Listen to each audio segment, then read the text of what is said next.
The religious make fools of themselves a lot, don't they? Oh, they think they're doing fine, but that's only because they can only see the world through a single, very Christian lens. And that's not how the world actually works, though, is it? But they don't actually care. They just really want to believe. And that makes them really, really stupid. So, let's get to it.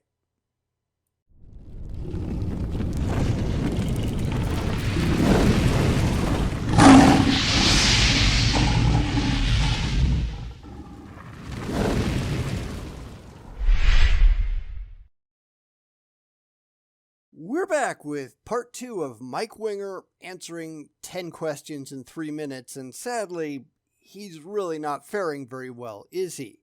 Oh, I'm sure he's going to hit the deadline. He wouldn't put up the video if he didn't, but his answers are leaving an awful lot to be desired. Some of that I will forgive because of the time crunch, but mostly it's just another example of dumb Christian apologetics, and we all know that Mike is excellent at that.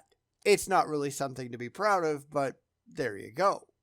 Because Mike is really kind of dumb. So let's wrap this up and start right where we left off on question number 6. Number 6. The God of the Bible is jealous of other gods. This proves that this God is not the only one. With multiple choices only shows that there is no reason to choose just one. If a God were true, there would be no other options. I'm not even sure what to say to that. I mean, on some level, yes, that's true. In the Old Testament, there were clearly other gods, with the Jewish version just being their own local god that competed and supposedly won against all comers. There are places where you can make a pretty solid case that the Hebrews were just borrowing concepts and stories from the Egyptians and the Babylonians, places where sacred numbers for other religions were taken and used in the Bible, such as Genesis 50:22 and Genesis 41:30, etc., etc. Maybe the best example is in Exodus 7, where Moses and Aaron do miracles before the sorcerers of the Pharaoh, and they're able to do similar miracles powered by their own gods. And a lot of modern Christians have reinterpreted that as, the devil did it. But that is not the story that's being told. Very clearly, in the minds of the ancient Hebrews, their God was not the only God. Their beliefs evolved over time, which makes them very likely not factually correct. Because the reality here is that Yahweh didn't start out with the Hebrews. Yahweh was part of another pantheon first. And you can go look that one up for yourself because it's way too long to put in here anyway. I don't even know where to begin with this one. First, if you're taking the Bible as true, which this objection depends on, then you realize that these other gods are at worst fake or at best demons and lesser spiritual beings, ontologically nothing like God Almighty. No, that's just you spinning the Bible to fit your own narrative. I already described that, and I'm not at all surprised that's where he went. Clearly, in the Old Testament, that is not what was going on.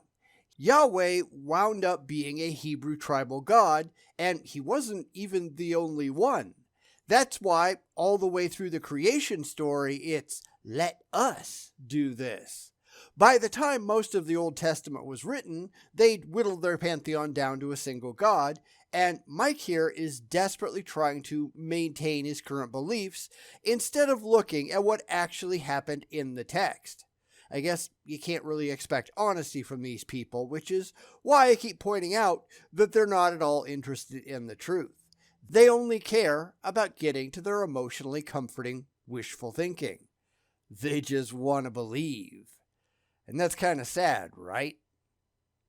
And number 2, on God's jealousy, since the worship of false gods requires people to treat those gods as if they're real by sacrificing to false gods, going to temples, doing sexual rituals, God can be jealous for those people with or without those gods being real.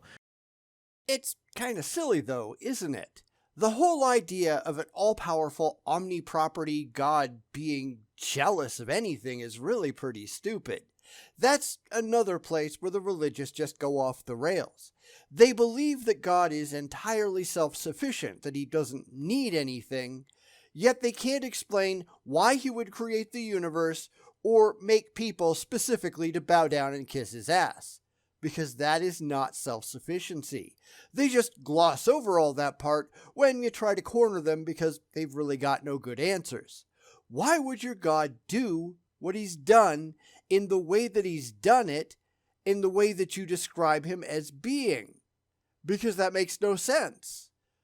But they also have no idea, because that's not much of a surprise. Number 3, you're literally taking a warning passage about worshiping false gods and using it as an excuse to reject the true God. That's only because you assume that there is a true God in the first place.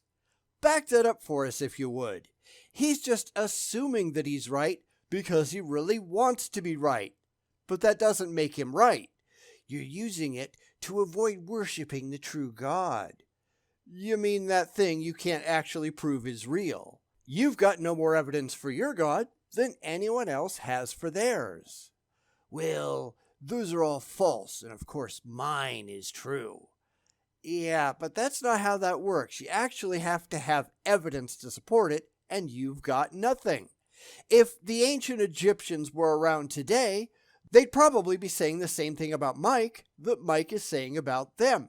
Well, your God isn't real, but ours is. In fact, you don't even have to go back in time to see this. The Hindus, the modern day Hindus, they think Mike is wrong. Probably not specifically, they probably don't even know who the hell Mike Winger is, but they don't accept that the Christian God is real. What you claim doesn't matter. It's only what you can prove that does. And Mike, like all other Christian apologists, like all other apologists for every religion out there, you've got nothing. So let's get on to the next question. Number 7, there is no evidence that spirit energy exists. So we can conclude that psychics, ghosts, and gods are non-existent. Otherwise, God has nothing to be made of. I don't even know what spirit energy is supposed to be. I'm just going to take this as a general criticism of the supernatural. That's probably where it makes most sense. The religious have absolutely no clue what the supernatural is. I mean, go ahead and ask them. Don't tell me what it isn't. Tell me what it is, what it's made up of, how it operates. Anything about the supernatural, tell me what it is. Because they don't have a clue. The supernatural is just a placeholder for magic. It's just a made-up term to fill a blank spot in their heads where an actual explanation for their God is. But it doesn't actually have any meaning. They can't actually prove anything. And proving things is what it takes. Christianity does not depend on the existence of spiritual energy any more than it depends on the existence of Santa's flying sleigh. Yeah, but it does depend on the supernatural, which is pretty much the same thing. God did stuff, supposedly. Well, what were the actual mechanisms of those actions? What they're really describing here is magic, but they don't want to call it magic because they know just how dumb that sounds. So they just call it supernatural and hope that'll pass by unnoticed.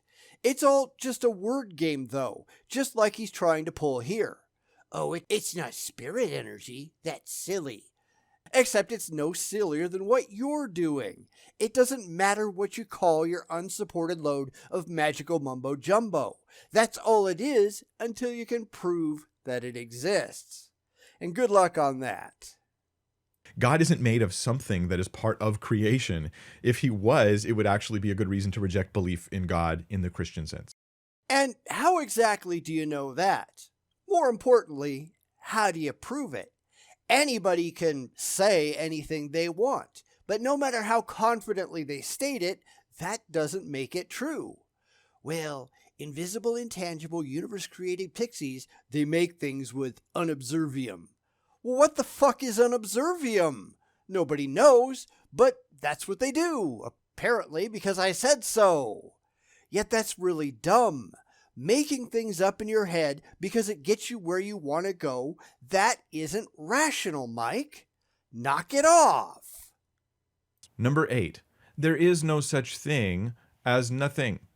For nothing to exist would cause it to be something. Creationists believe that God created the universe out of literally nothing. Oh, I'm sure Mike won't like that, since I've seen him argue for the whole something from nothing nonsense plenty of times. It is true, however, that we have absolutely no idea what an actual nothing might look like, as no such thing seems to actually exist in reality. It's the religious who claim that their deities zippity-doo-dah'd everything out of literal nothingness, and they're just kind of projecting. Why do I get the sinking suspicion that Mike is going to make a reference to Lawrence Krauss? It just seems like something he'd do. Let's see if I'm right. Oh my, the only people I've actually heard say that nothing is something are atheists. Because, so far as we know anyway, there is no such thing as nothing. There has never been any such thing as nothing. The only people I've ever heard saying that nothing created something are theists. I mean, it's a fundamental part of their apologetics after all. It's simple to back them into a corner on this. Well, what was here before God? Nothing. Okay, then what does that make God? Duh. We don't have any use for the concept of nothing because that's all it is. A concept, just like your God. But anyway, go on, Mike. Just continue to show us just how dumb you are. Like, look at physicist Lawrence Krauss, who likes to promote that view. But they refuse to accept the idea that nothing might be a physical quantity. See? What'd I tell you? Of course, it's clear that Mike has never read and certainly never understood Krauss's book, because in it, Krauss very clearly explains that nothing isn't really nothing, at least not in the sense that Mike is trying to push. In fact, that clip that Mike cut short on purpose, I'm sure, shows exactly that.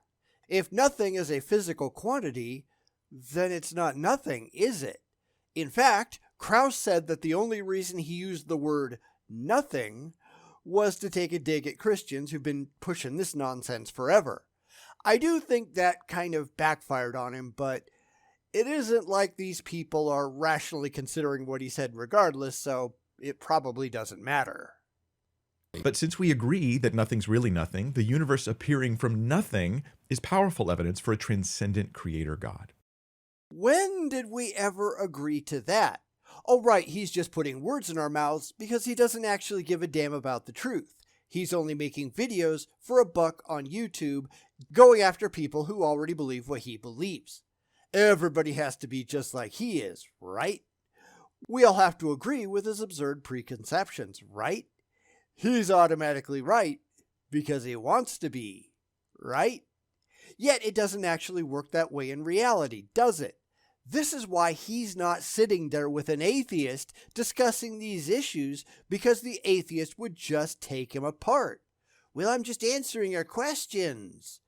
No, you're running around with the goalposts. You are trying to spin them in a way that supports your own personal narrative. You are not answering them in the spirit in which they were asked. And is anybody really surprised by that? Yeah, me neither. Number 9. This is not a finely tuned world created with us in mind. The sun gives you cancer, most of the water's undrinkable, and diseases run rampant. If there was an intelligent designer, there wouldn't be any mistakes. That's an excellent point. The planet does have a very narrow habitable zone, unless you take human technological progress into account.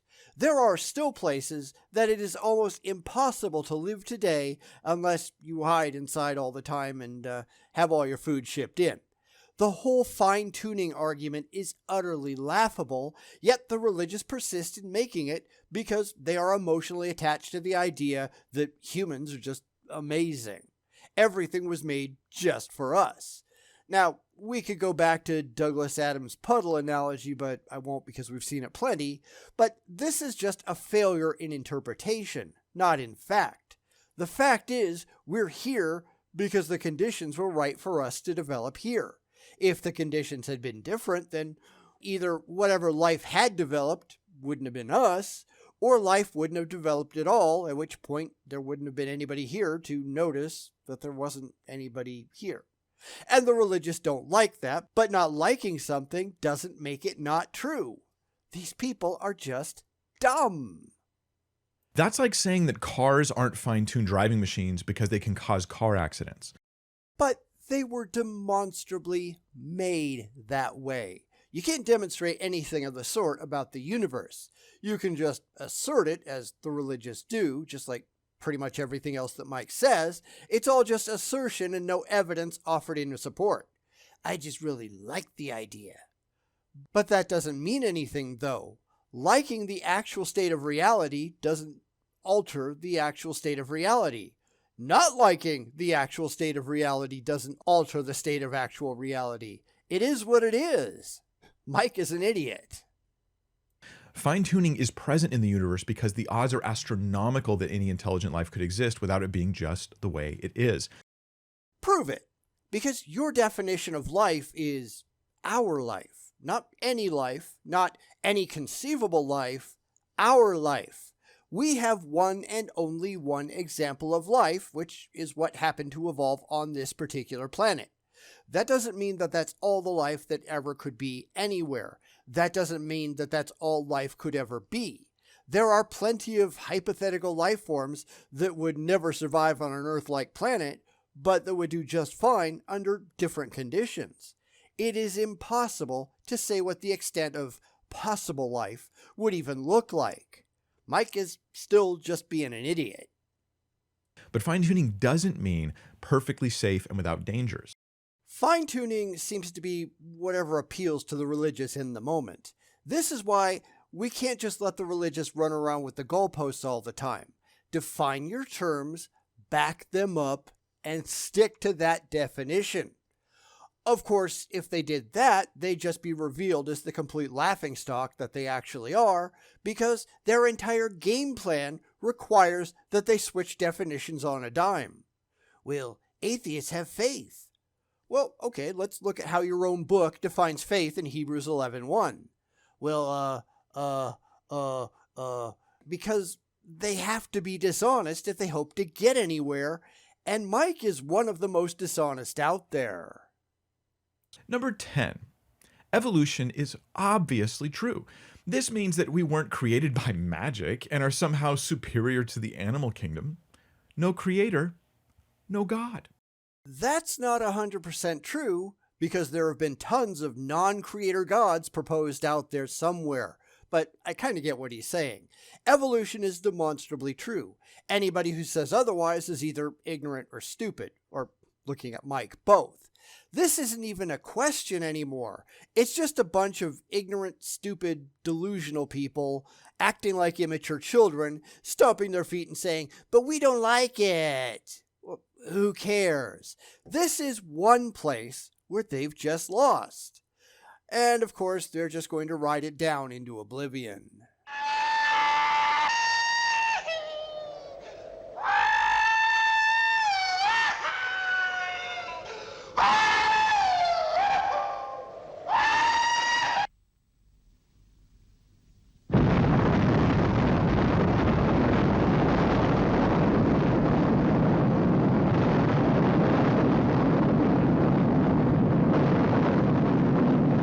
Evolution, if you do accept it, is just another reason to believe in God. If an explosion can make all this through natural processes, then it was an explosion that was very highly specialized and engineered by an intelligence that wanted this to happen. Oh, look, more empty claims based on blind faith and no evidence of any kind. Because, of course, that's all he's got. It's just another case of, well, I don't get it, therefore God, where God becomes the automatic answer to any question because he wants it to be. If you think about it, for the religiously gullible like Mike, God is already a foregone conclusion. He just has to twist reality to fit his preconceptions, not twist his preconceptions to fit reality. He doesn't actually care about reality at all. He only cares about his childish fifis. Therefore, God just has to be real, just because, and everything else can just be shaped to fit. Except that's not how things work, is it? Mike is a moron. So that's how I did. Hopefully I defused those 10 issues, 10 proofs before the bomb blew up. I don't know. Maybe we're all atheists now. Well, just based on your own performance, we all should be. I mean, this was just painfully bad. I think there was one question where I might have sort of agreed with him a little, but that was it. Everywhere else, he took things out of context. He took off down the field with the goalpost strapped to his back. He purposely misread the questions and went off on nonsensical tangents because he had nothing better to say. This is how religious apologetics works. Zero honesty, zero interest in the truth, just an attempt to maintain the faith, even if the faith is laughably nonsensical. Now, if anybody wants me to go over and do Red Pen Logic's version, let me know that in the comments. I've got no idea how he did because I've never watched it, but I kind of doubt that he'd be able to do any better. It's always a challenge to say who is dumber, Mike Winger or Tim Barnett. Let me know who gets your vote in the comments, and I'll catch you next time.